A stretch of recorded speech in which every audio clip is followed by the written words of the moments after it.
right now with one of our Boston Power players, Hans Brings from Coldwell Banker, out of the Waltham market. And Hans, there's a lot of people out there right now that are thinking about selling and then looking to buy. That puts you in a situation. It does. It's a little bit of a challenge, to be honest with you. And there's a couple different ways of making that happen.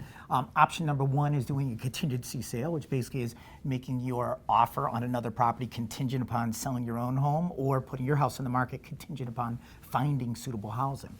Challenge with that is, it scares away a lot of buyers and it scares away a lot of sellers and making a contingent sale. In a market like we're in right now, I feel like that a lot of people that are selling shy away from that option. They don't want a buyer that's contingent upon a sale. Correct. So there's option two, which is a bridge loan, which I'm sure you've worked with in the past. And that's basically where a seller goes to purchase another property, gets a letter from a mortgage person stating that they can actually have two loans at any given time. Unfortunately, that is also a scary proposition because not many sellers want to have two mortgages. Yeah, it's something you definitely want to think about before you do it, because you have to play it worst case scenario. What if this property doesn't sell? Correct. But once again, it's another option. Correct. And then finally your third option, which is a delayed closing option, which basically is a little bit of a leap of faith, but if done properly and with an experienced agent, it's done quite often. As a matter of fact, I do it all the time. Basically the process is, number one, you get your market analysis done. Number two, you get your pre-approval to see what you can afford based on what you're going to be selling your house for. And then number three, you get the property onto the market.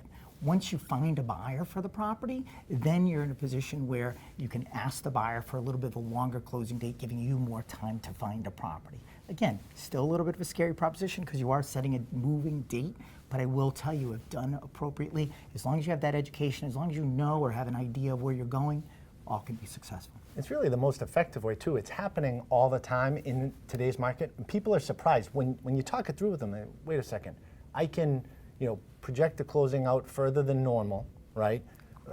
Work with my buyer and the seller to hit the same date. I can close on the same day. The answer is yes. It is. It happens all the time. It does, fortunately. And there is an answer. Good news is there's an answer. There's multiple options for somebody that's in that Absolutely. situation. Absolutely. Thank you, Hans. Thank you. And if you're looking for more real estate advice and tips, you can check out our page right here on boston.com.